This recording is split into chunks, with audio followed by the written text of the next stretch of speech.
Good morning, friends of the channel. Hi. Today we've got a table. It's really lovely and solid. In fact, it's one of my favorite tables because I absolutely love this kind of table, which in my opinion is typically Piedmontese. I mean, I think it's a table that's truly original to our area here in Piedmont, but feel free to prove me wrong if that's the case because it opens like this. And once you open it, you have to tirare it. Tirare in Piedmontese means to turn it.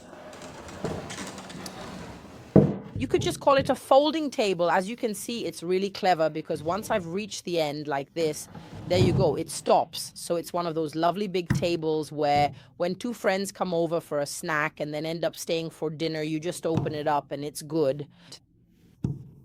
Unfortunately, this lovely big table isn't mine. Franco is taking it, well, it's already his, and he's claiming it. Because he needs to take it to the barn, right, Franco?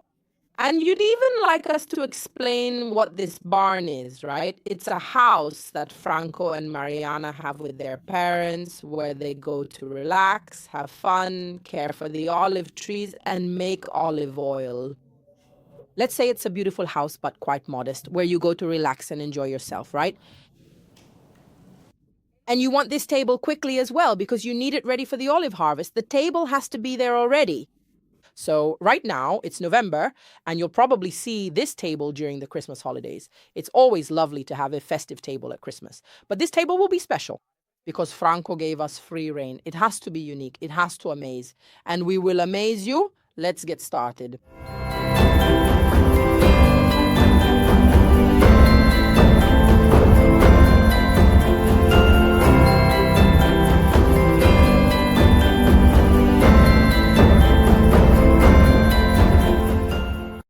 This table is really, really damaged. I can't strip it with Magic Paint paint remover because it's not painted. This is something you ask about very often. Elisa, I've applied the paint remover and it didn't strip off. Why is that? Because often there are stains which aren't paints but are impregnating agents. There are oil-based ones or water-based ones. There are different types of stains and there are wax finishes. In this case, on this table, you can clearly see that it has a lovely old waxy finish, which has obviously been scratched in places due to wear, while in other spots you can see the color is darker. Now, when we take the sander and start removing the various layers, we'll uncover a much, much lighter wood. And this is the second step. This wood is too light. How can I darken it? There are different ways.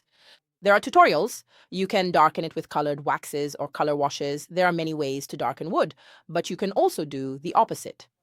Elisa, I found a very light wood. It's lovely. I like it. I want to keep it like this. How do I do that? Obviously, we'll also look at how to protect it without altering the natural color too much. Of course, with a piece of furniture like this, you have to start. It's best to get a head start with a good sander. I've got two here now. I'll show you both because they're both right, useful, and suitable for a restyling like this. Here, I've got the battery-powered one, but we also sell the corded model on the magicpaint.it website. And I've got my sander that both vibrates and spins. Both can be connected to a vacuum cleaner, so you can use either of them at home without having to lug the table outside with a lot of effort. Some people might not even have an outdoor balcony to fit the table, so you can work indoors without making any dust at all. And this is one of the most important things, because it protects your health, but above all, it stops your house from filling up with dust, and that's the last thing we want. Another very important thing, people ask me, Elisa, how do I remove this plastic-like finish with paint stripper? Well, guys, a polyurethane finish isn't paint. Paint stripper removes paint. Anything that's a film, plastic, or wax isn't paint, just to be clear. If we were to use paint stripper here, we'd definitely remove a good amount of the sticky, waxy residue. But honestly, today it's much quicker for me to use my sander. I use this one because it both rotates and vibrates, but above all, because it has an amazing micro-perforated sandpaper, and when you connect it to the vacuum cleaner, what does it do? It sands and vacuums at the same time. So even if I've got this wax finish on the table, which tends to gum up all the sandpaper and waste loads of it, thanks to the fact that as I use the sander, it vacuums it up, the sandpaper lasts longer. I waste much less sandpaper and it doesn't build up on the paper. That finish, that ugly waxy film that makes you throw the sandpaper straight away. If, on the other hand, we want to use the other sander in this case, maybe we'll end up throwing away a few more sheets of sandpaper. As you can see here, I put on the rectangular sandpaper with holes. And of course, this sander also has a vacuum function. However, you'll see that without the rotating action of the other machine, it will get clogged up a bit more residue will build up on the sandpaper, and you'll need to change it more often. I said all this because often you ask me how to recognize the right sander and which one to buy. You always ask me, should I buy the round one, the smaller, more manageable one, or should I get the rectangular one? Now, this is very important. This one, whether it has a cable or is battery powered, is a perfect shape for all uses. Because while it's true that it doesn't rotate, it's softer and more refined in the sense that when you need to sand, say, the top of a table or a piece of furniture that's slightly warped, you don't risk scratching it because it works gently on the surface, sanding across many levels. This one sands more. It does suck up dust. It's true, it's fantastic, but you have to be more careful because in any case, when you get to a dip, sanding a lot will scratch a bit more. So this is a higher level tool. You'll definitely spend less time. It takes even less effort. It's an exceptional product of the highest quality, and this one is an excellent product, suitable for everyone. For more professional uses as well as for home use, it's a must-have. Another very important thing is the sandpaper we use. Now, I start with an 80 grit, both here and here, but that's with an 80 if you have a good sander like mine. If you have a very cheap, low-quality sander that doesn't have the soft pad underneath, you notice I have a pad here. Look, it's soft. Look here, your finger sinks in. If you have this soft pad, what does it do? It helps the sandpaper stay on a soft surface underneath, and when you sand, it doesn't damage the surface. It doesn't burn it, it doesn't wear it out, it doesn't scratch it. This is a good sander. This one has it too. Look how thick it is. This gap is really high. These are exceptional sanders. You know why? Because if this part ever gets damaged, you take a screwdriver, unscrew 4 screws, change this piece, and your sander is always as good as new and perfect. These are guaranteed products. They're high-quality products, so whether it's a Makita or if you have another preference, I don't want to get into that. Always go for quality products that provide you with spare parts. I've chosen this one. It's better to have a quality product that you can easily repair over the years and keep using. Now, I've connected it to the vacuum cleaner and put a nice sheet of sandpaper underneath. 80 grit, because I'll start by removing the roughest part first, so I work in steps. What does that mean? The sandpaper isn't new. I run it over the surface to remove the first waxy layer. Then I'll switch to a slightly finer paper, the 120 grit, and keep smoothing until I reach the wood. Beautiful. Obviously, I connect it to the vacuum cleaner.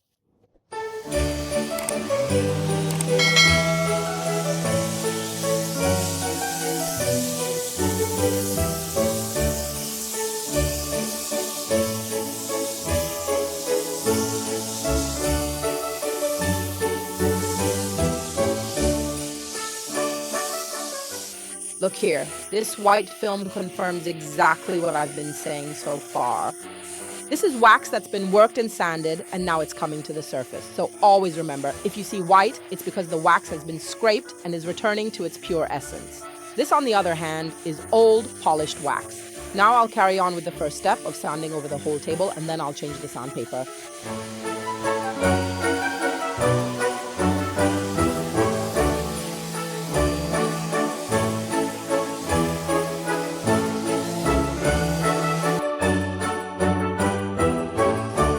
As you can see, the sandpaper is hardly gummed up at all. It doesn't have that film on it because everything I've sanded has been sucked up by the sander. I can use the sandpaper for much longer and waste less material.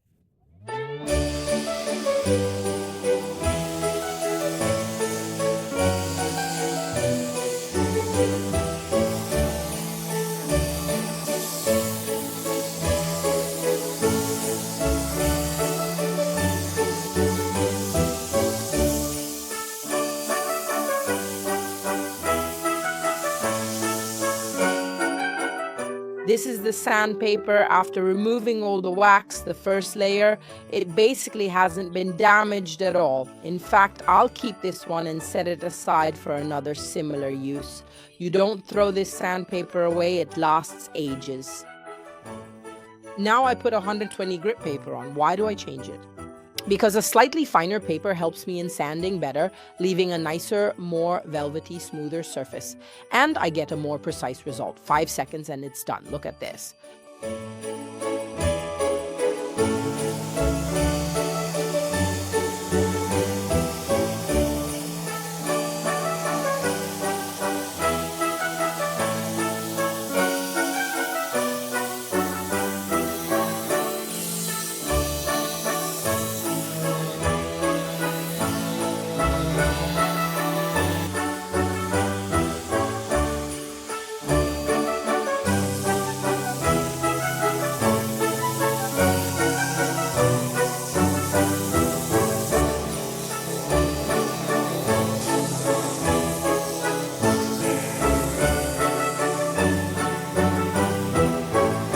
I've opened it up and I'm doing the same thing on the inside, which is a bit more worn.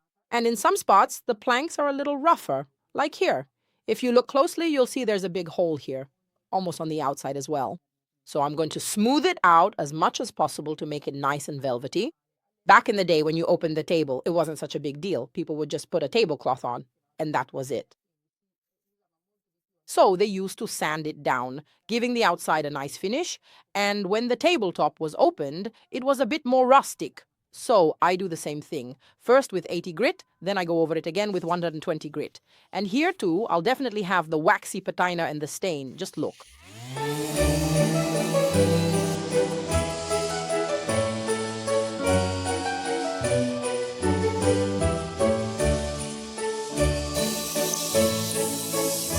Here, as you can see, there's a clear, sharp cut, and they've grafted in another type of wood. What is it? It's a restoration. When you need to restore something that's been broken, this is what you have to do. You have to cut, make a clean section, and then graft in a new piece of wood. This is also nice to look at, so we will let it breathe. You can see the same kind of grafting here as well.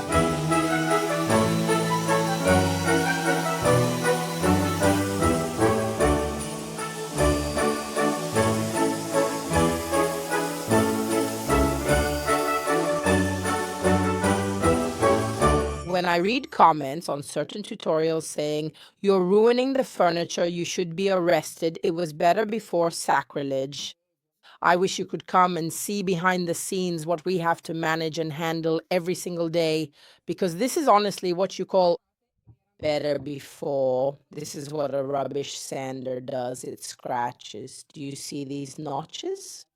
They're all sander marks, and these are other marks made by gouges or other tools that someone used to try and plane the furniture. So when you criticize restyling, saying it was better before or that restyling ruins the furniture, always remember that we're saving pieces like this, which weren't exactly well looked after by the carpenter who restored them all those years ago. So be careful and bear in mind that here, yes, we'll sand, we'll level things out, it's true, we'll decorate, but some good quality paint certainly don't cause what's happening here. To remove these grooves, I'll have to sand down at least 2 or 3 millimeters, which means taking away 2 or 3 millimeters of wood. So a good quality paint that doesn't force you to sand beforehand, doesn't require you to use a primer because it's high quality and has everything you need in it. I'm talking about my paint, not others. It doesn't cause any of the damage this kind of manual work does. So remember, it's not always true that the old way was better. Maybe how we do it now is actually better.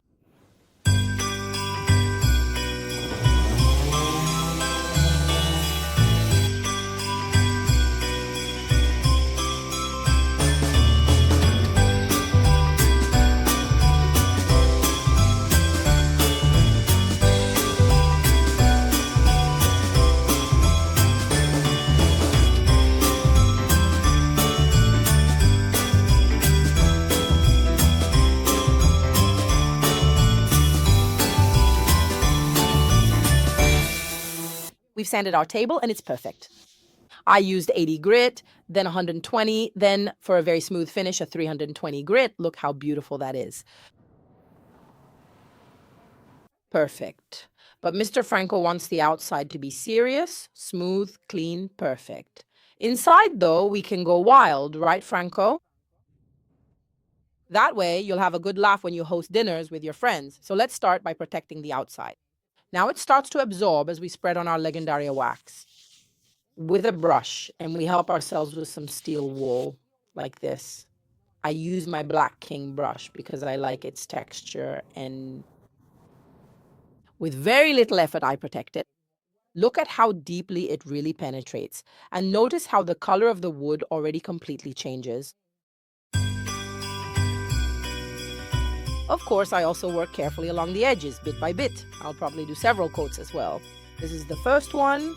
Since I really want to nourish it thoroughly, deep down, I'll definitely do another coat before evening, but just look at how it changes. Obviously, be careful not to go against the grain, even when you're polishing it.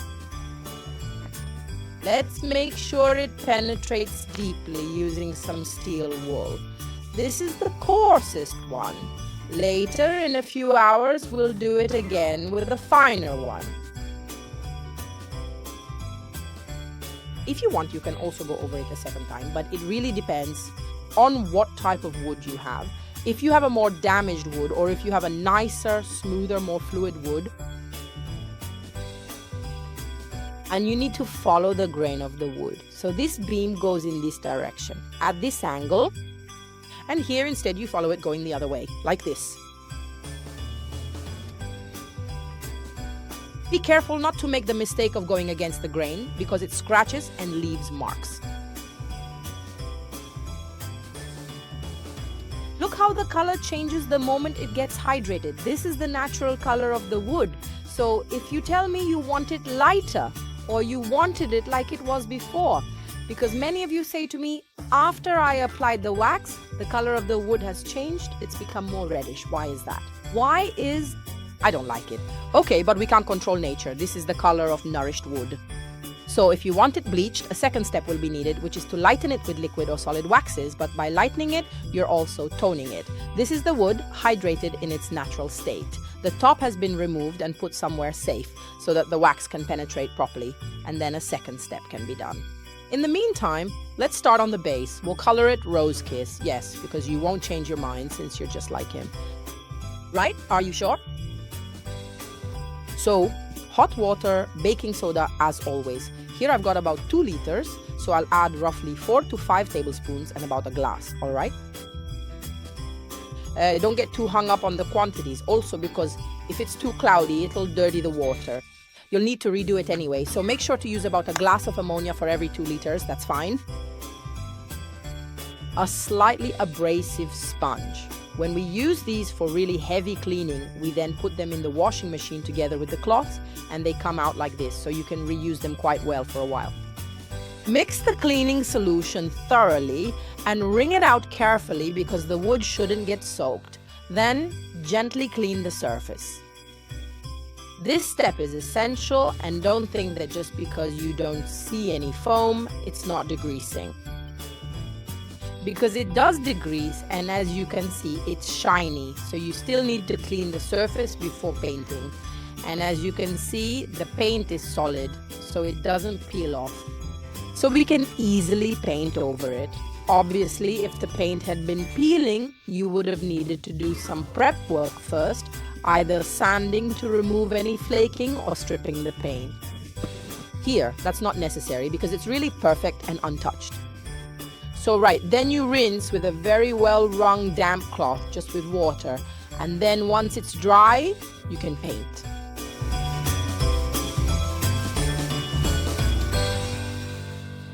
The perfect brushes for this kind of restyling are the pointed brush, size 2 or 4, whichever you prefer, and the Black King, because I want to achieve a beautiful, well-finished look with a nice visible brush stroke, a bit rough, a bit rustic. And this brush is exceptional because it creates this kind of brush stroke when used with undiluted paint. If, on the other hand, you use it with a more diluted paint, even diluted by 40 to 50% to do a wash, you won't see the brush stroke. That's because its internal reservoir holds a lot of paint, spreads it gently, and self-levels. So this is a very clever, very smart brush to use depending on the result you want to achieve. that you want to achieve. Here, for example, I'm using point 2 to get nicely into the crevices. Remember, both are brushes with a good reservoir to be loaded in this way as I'm doing now. Gently drain it because you never want to pick up too much product, and both should be used this way. Always hold it by the ferrule, otherwise by the end of the day you'll have a sore wrist. They help us, but you also need to use them smartly. With the pointed brush, go inside the rings of the table and do this job. This way is completely effortless and you get really optimal coverage. With the blacking brush, on the other hand, after carefully loading it up properly, as you definitely should, you then remove the excess. The paint sits in the center where the reservoir is. That's why it's perfect for doing large pieces of furniture, to get good coverage without leaving any flaws. And with this one, I go here. Obviously, I go over the edge, and then I'll touch up again with the pointed brush. Of course, I could do the same job using only this brush, but it would be a bit harder to get right inside the rings of the table. See? Look, this is a brush that really holds a lot of paint. It's true, it makes the job much easier, but make sure you unload it properly. Otherwise, you'll always have too much paint on the furniture. Now, look how many drips it makes if you load it up too much. But if you use it with less paint, you'll see it covers well in no time, without causing any runs. So remember, to work well, both brushes should be loaded in the reservoir, but unloaded on the outside, and always remove the excess to avoid drips or runs. We don't like them at all. So go over the rings again. Look deep into the ring of the front table and also behind it. I'm doing it. To do a good job, you can't just use any old brush. You need to use the right brush for the job, which isn't just chosen based on the result you want to achieve. I'm draining it now, but also according to the specific surface and finish of the piece of furniture you are working on. Here, for example, I have a fairly glossy surface, which I still want to make rougher, so I use this particular brush to get this kind of brushstroke effect. Nicely built, rough, perfect even for applying a wax patina afterwards.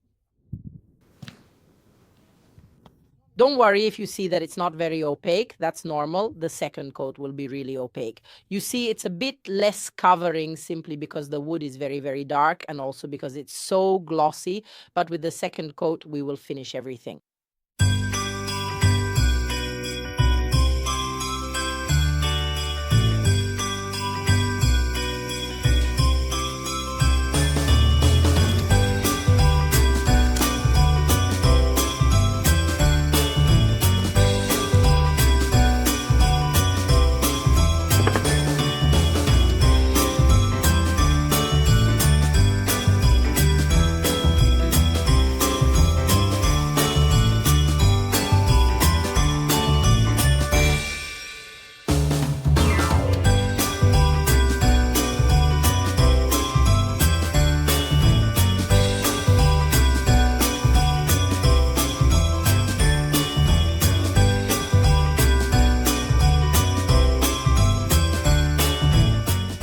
Here, we've put masking tape on so we can paint just the edges, but still leave the underside of the table as raw wood.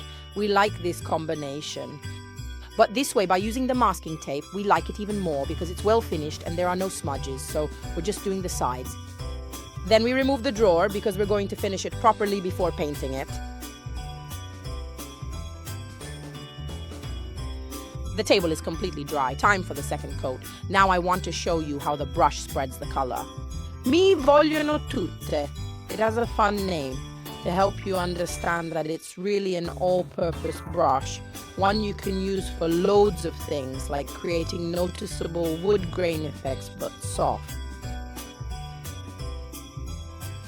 It's a brush that's slightly lighter in terms of weight compared to the King, with very similar bristles.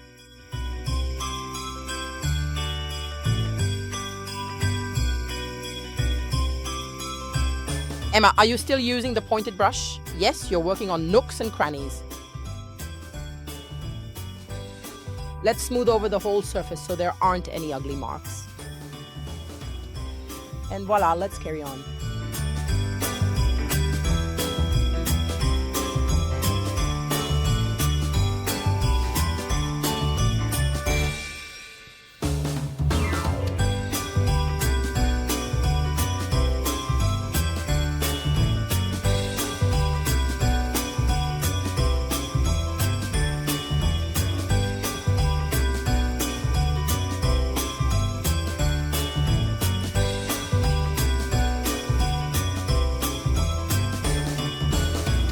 Let's decorate the inside of our table with a slightly original method. We've set up 6 different place settings, and at these 6 places, there'll be someone eating prawns, someone eating mussels and herrings. This is the fish table. This, on the other hand, is the vegetarian table. There are those who eat cherry tomatoes, mushrooms, a bit of thyme, and pizza. We're going to create the seating arrangements inside. We're doing it with a transferable print and our liquid to transfer.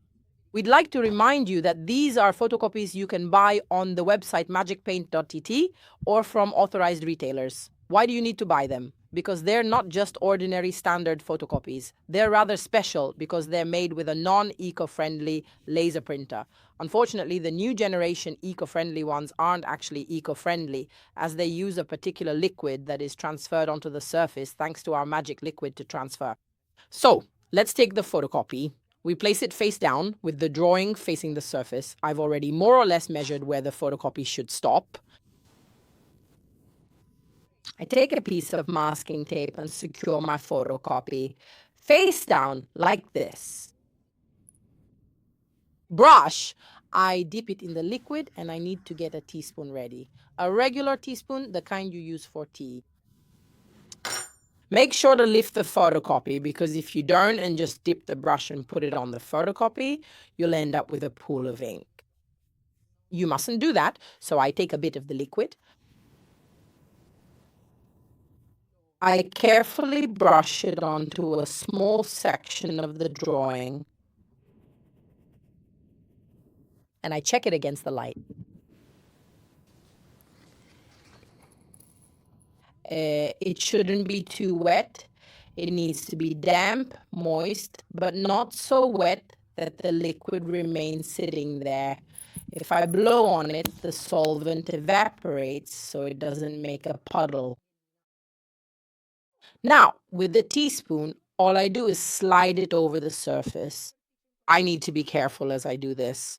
I do it carefully, both horizontally and vertically, so that I don't miss even a single millimeter of the photocopy. When I lift it, there's the drawing. Here.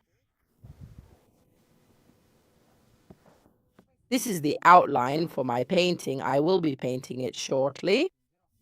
If you like, you can leave the photocopy as it is, transferred onto the surface in black and white, or you can paint it in, as I'll do in a bit. But the trace is very nice and very cute. So now I go over everything, I continue and finish my photocopy. Obviously, it can only be used once. The moment this photocopy has been transferred, that's it. It must be thrown away.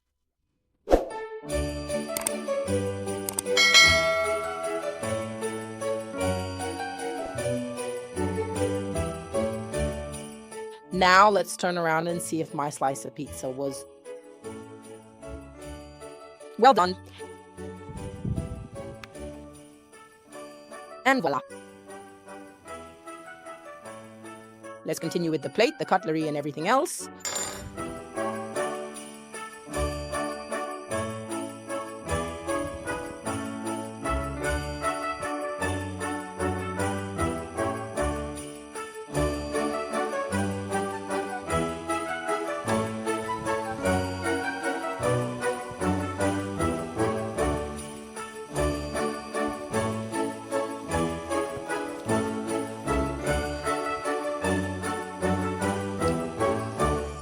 We've done all 6 seats. Of course, people also have to drink and eat bread. So we made a sheet of paper with the bottle, the 6 glasses, the baguette, and over there. We have other nice things like a lemon tree that I will use as a centerpiece for the table and decoration. I really like all of them. Maybe I won't give Franco the cheese. So, to make it perfect for your table, you cut it. And you place it where you need it. I don't want them all to be identical. I like the baguette here like this, a bit crooked. Do you like it, Franco? We'll put the wine bottle over here instead. But there's a rule that the glass goes at the top right above the cutlery.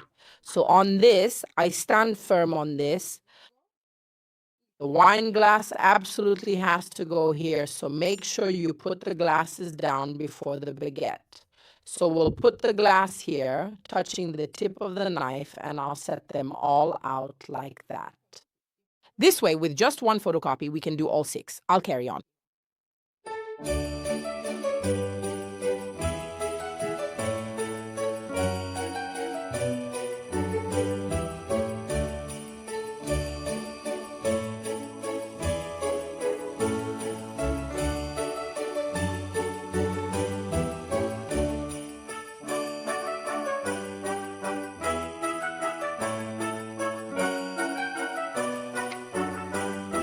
And voila, if it hasn't come out well here, it's because I didn't press hard enough, so I'll press down. I check to make sure I've gone over it really well everywhere. Let's see. Perfect. So remember, if the line isn't perfect, you just need to press a bit harder or go over it again. You can also add more liquid, because once the ink is finished, it's finished. So if it's not that sharp, it means you can still press down a bit more. Let's see now the baguette. We like easy wins. We've got all the colors available, so we'll show you how we decorate this board using all the magic paint colors. If you need to buy colors, you only need a tiny amount. Even 150 milliliter will be enough. Or keep some of that color aside, as it might come in handy for a decoration like this. I'll start with the baguette. Then I'll obviously use these colors to create and blend the mushrooms, to blend the pizza crust, to blend the prawn's tail. So actually, the toasted color I'm making for the baguette will also be used for other things. I've got a pipette in my hand because I need it to take a bit of water. You can keep the ones from medicine bottles. They're always useful. I take just a tiny bit of corteccia and put it here. And I also take a tiny bit of Profumo Deorient and put it here. I add a drop of water to both.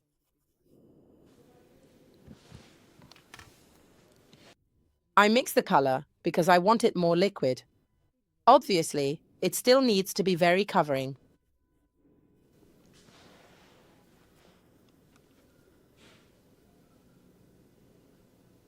If you want, you can lighten the corteccia color right from the start, or you can use it as it is. And then, at the end, we'll do our lighter and darker shades. I've added 2 more drops of water, but really just 2. And now I slowly start painting my baguette. Obviously, I like that the outline shows through a bit, because after that I'll go over it with a fine brush to emphasize it. See how smoothly the brush glides. It's so easy. This decoration is really easy to do because you just have to follow the edges, and it's also great fun. I like that it colors, but I also like that it's veiled, transparent. This way, it's really simple. It's like painting with a marker pen.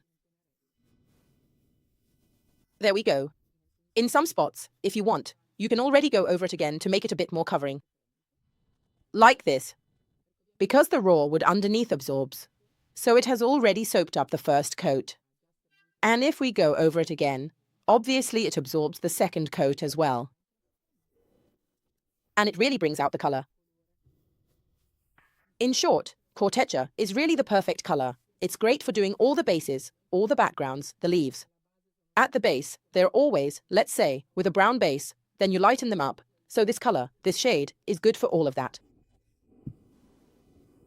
Since this transfer photocopy also has nice, thick borders, you see how easy it is to stay within the lines. So, remember, if you want to go over it straight away. To emphasize, you can do it like this, for example, or even like that.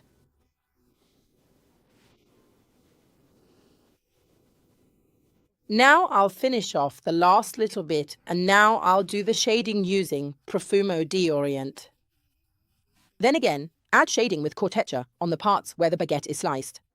Here. Look, just a tiny bit of Profumo di Orient, really just a little bit. I go inside. Almost as if it were literally a cartoon.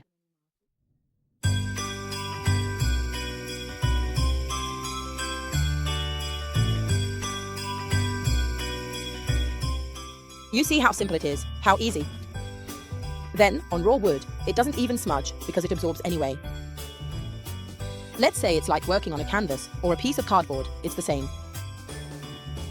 And then we can easily, once again, use corteccia to blend the edge. We do both the shading and the shadow this way. You see, this way it's simple because it looks even more realistic. Because we're creating a shadow on the Profumo di Orient with the same tone. Did you see? Very easy. Let's do the olives. A bit of Olivia, just a little. For the leaves, as before, a drop of water. 3 drops, actually. And we do the same thing for the olive, which I want to make black. A drop of Nuit Parisian. Let's put it here. Just a tiny bit. And I add 2 drops of water.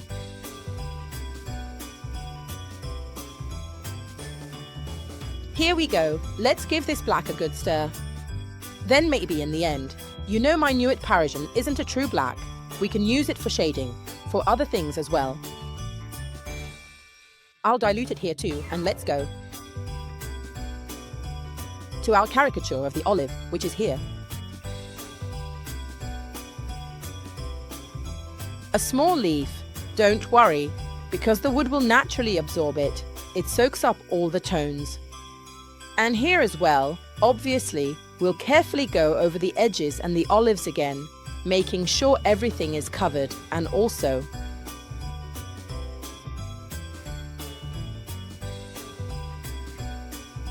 of course, here we'll add the highlights so that the drawing of the olive looks more realistic.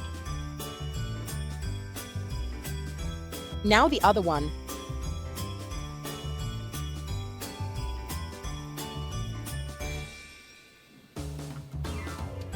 Almost like watercolor. This way it'll look even more charming.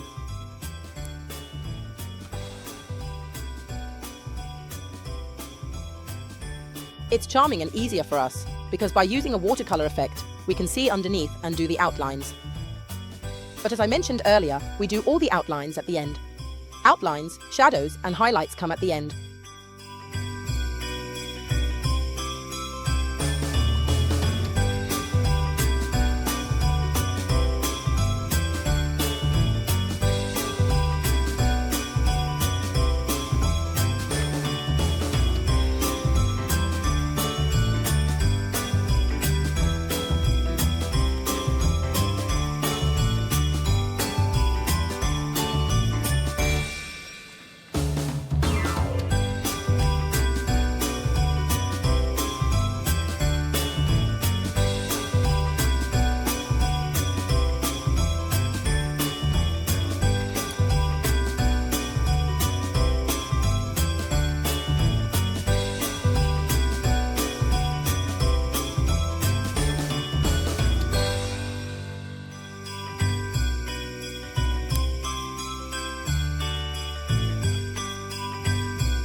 It's a middle ground between beautiful and a splash of vin brew. We use it to shade the prawn. It's a charming prawn, a bit shaded. I really like it when it's completely filled in, even the little tail, before we start doing the finishing work on the edges, which we'll do in just a moment. The head, though, should actually be a bit darker, reddish. Here is the same. Let's repeat. Here the head is missing Emma, but you need to do it, you forgot it. Come here, you gentle, poor little prawn. Here too, let's do a bit of external shading so that it's not just a single color, but a blended one. And on this side as well.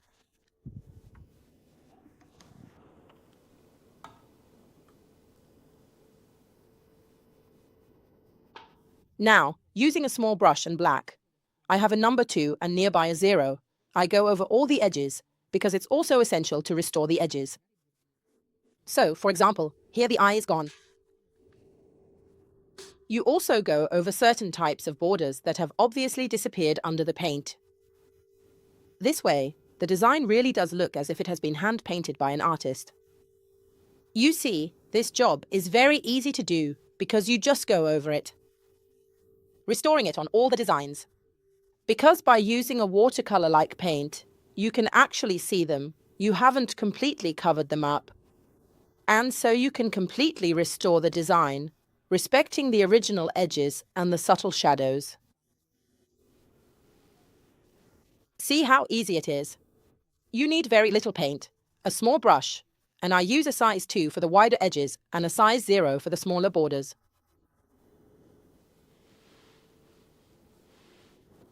We protect the inside surface, just like the outside with wax.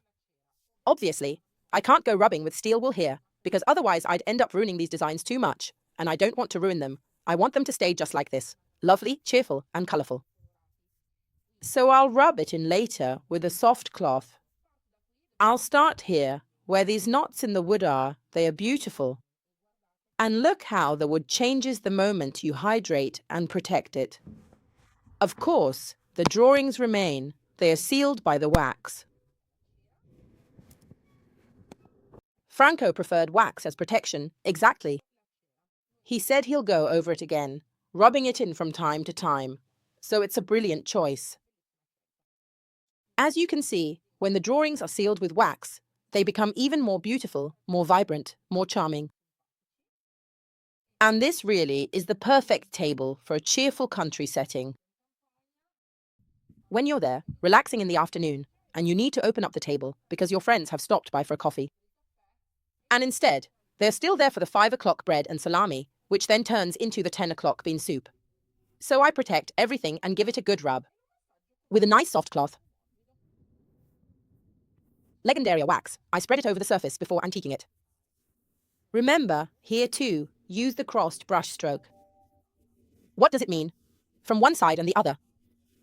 Here, for example, I start vertically. Like this.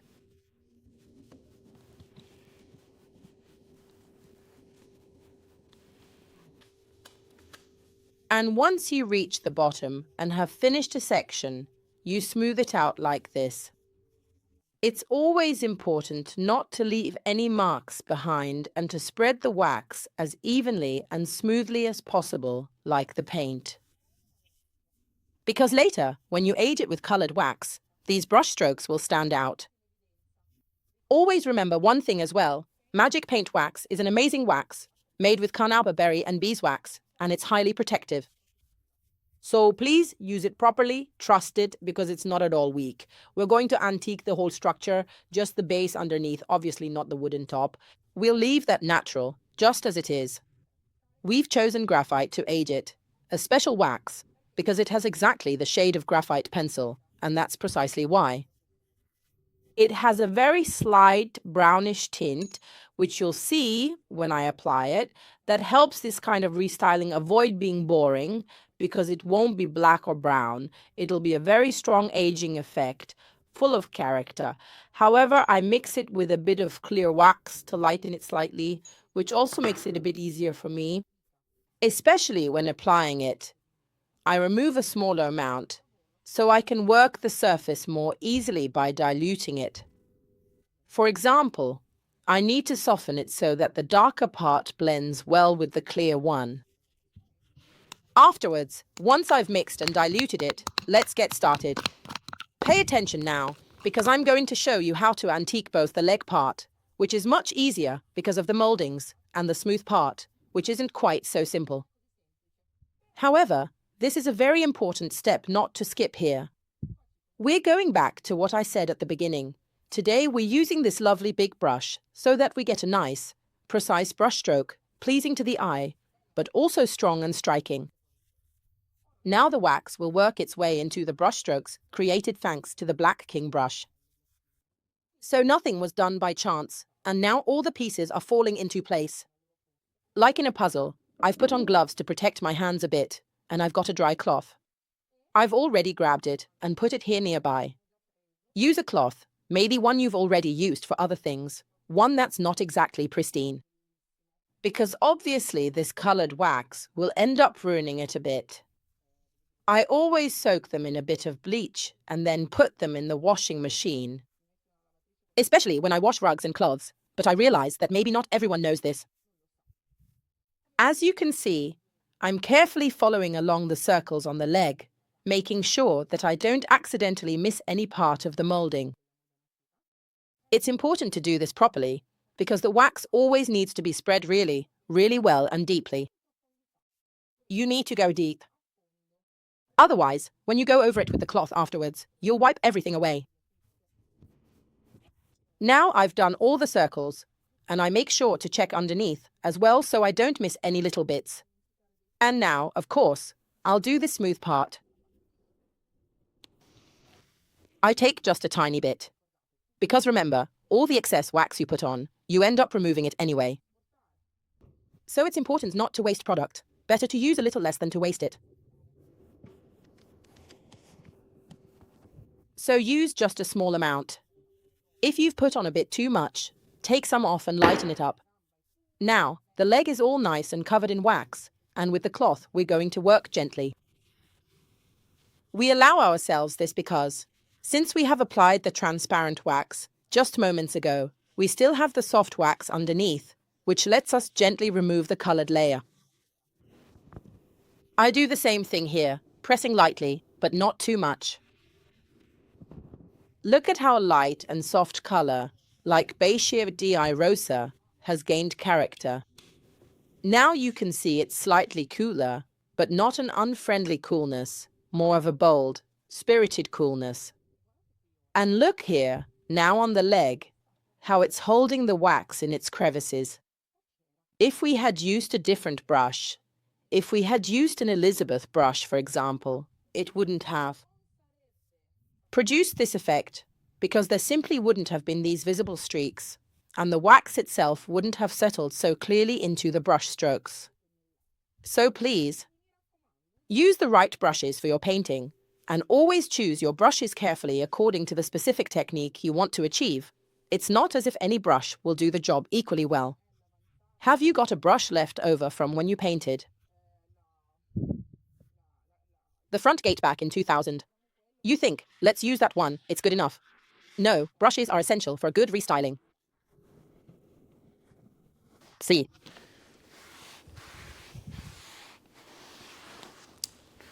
If I didn't have this kind of roughness, which was created by the brush and the paint, I honestly wouldn't have been able to do a job like this now.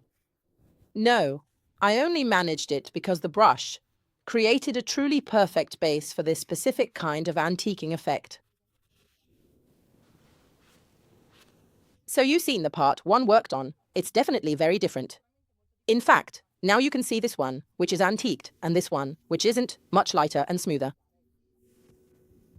And now, I'll show you, instead, how to work on a larger area.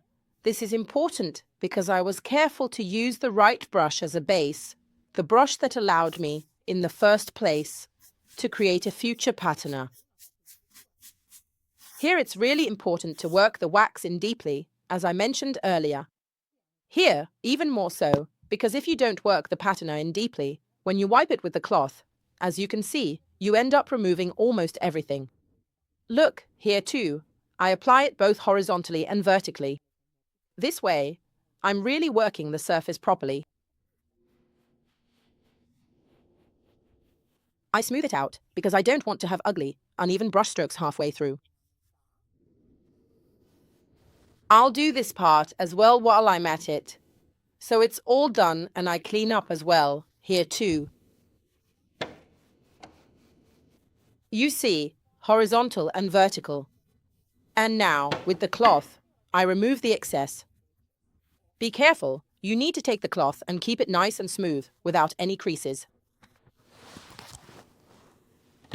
I gently lighten it. Look, these streaks aren't made by the cloth. These visible streaks are actually from well done, smooth and velvety brush strokes. This is the kind of beautiful, elegant brush stroke that truly does justice to a carefully handmade restyling. Because you shouldn't hide the brushstroke on a piece like this. On a piece like this, I insist on seeing a beautiful brushstroke. It's an old table from Piedmont. It's a table with its own history. Can we really make it look like it's mirrored? Here, it would be unnatural to go for a perfect finish, to try for that perfectly smooth surface. We've even left the little wormholes, the tunnels made by woodworms. Here you go, we're highlighting the wooden dowels, which are what actually hold the wood together inside the table. Let's always remember that restyling respects furniture, it doesn't ruin it. If it weren't for restyling, loads of pieces of furniture would end up at the tip. Now I'll carry on. I'm doing the patina on the table. We've decided to paint the inside of the table with pepper blue wool, one coat, and it's protected and scented. What more could you want? Why are we painting it? Because in some spots there are a few marks, and Franco will definitely put his lovely tablecloths on it. Why? Because this table is very clever. This is the drawer part, but when you turn the tabletop, this bit here comes free. So, inside here you can keep things you either want to hide, or simply want to leave there because you've got a stash. Like Franco's 200 tablecloths, right? That's not true. You've got 3 tablecloths. Anyway, let's load up the brush well and apply pure pepper blue. Inside, I'll finish it like this. Really lovely, neat, clean. Look, I'm not going to get the edge dirty with the paint. I want to leave a completely clean division here as well. What a scent! Finishing the restyling in a great way, and on top of that with natural products that smell lovely is truly exceptional. Right, now I'll finish everything and in a bit I'll show it to you nice, finished and dry. This lovely table could obviously already be considered finished. Like this, it's already beautiful, velvety, hydrated, nourished. Since yesterday, when we applied the jasmine wax with the help of the steel wool, it's lightened a bit because as it dries it gets a little lighter, but it's perfectly normal. If you touch it and run your hand over it, it really feels like velvet. But if you want to do things really well, to pamper your fine wooden furniture, even truly antique pieces, even furniture from the 19th century, finished with shellac, something beautiful and restored, use the Restauratore. It's truly a top-quality product. It's like a beauty cream for furniture. It really makes everything hydrated and protected, and above all, you'll see the difference. Today, yes, but even more so tomorrow, because as it gradually penetrates the wood, it changes even further. Franco will definitely feel it to the touch. Run your hand over it now. It's soft, already like velvet. Tomorrow you'll touch it again, maybe not tomorrow, but the day after. However, it's important that you touch it again soon, because it's not used like a normal wax, it's used like a beauty cream. So now I spread it on, you need to do as I do, and I massage it in straight away. This way, it will immediately feel velvety. Here too, the rule is to apply the product evenly, even better if you use a crossed brush stroke.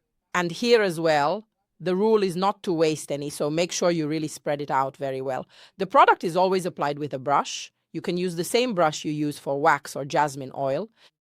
So the same type of brush works perfectly well for waxes, oil, and even for the Restauratore. But now I'll show you, of course, what you get. You get a surface that's even more velvety, even smoother, more nourished, And above all, you'll see that it really does improve over time. Smooth it out. And that's it. Forget about the old wood products. For maintenance, this really is a new era. Now, we simply smooth it out with an old cotton t-shirt, an old wool t-shirt without any fluff, without any effort at all. You see, just by massaging it, always following the grain of the wood, it's always better that way. So you never, ever leave marks. And in a moment, I'll let you touch the table again, Franco, and you'll see. It feels like paradise. It's something you just don't expect. On top of that, it has an incredible scent because it's a real cream. It feels like a face cream. It smells amazing, not like those old wood products that used to stink so much. If you like, you can use the cloth to help with polishing in a circular motion as well. As you can see, I haven't done it all at once. You work on small sections. So you do a little bit and then move on to another little bit. Even now, you can already see that the color changes slightly from here to here, but that's not because it's damp, it's because it's been revitalized. Go ahead, touch it. It's even softer now, and it smells wonderful. Soft, smooth, protected. And it's an amazing cream.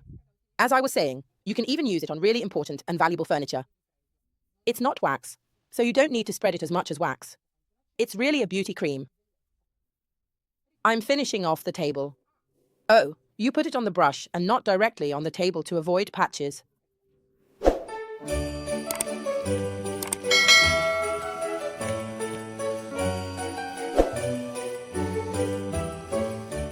This restyling is finished as well. This restyling is also finished.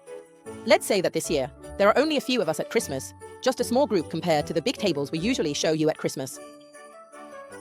Was it last year when there were two tables, the white and the green one, and then the big table, the one all set up? Luca was there too, setting the table for us. We had it easy that time. This year, on the other hand, it's a cheerful Christmas. A special kind of Christmas, where when 4 friends turn up, you open up the table, eat together, and share things.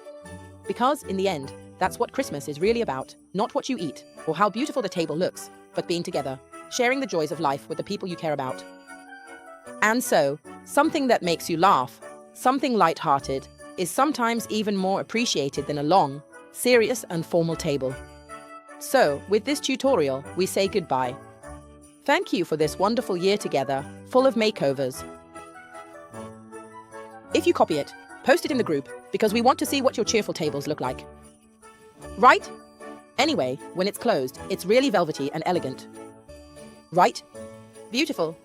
We say goodbye. Merry Christmas to you all.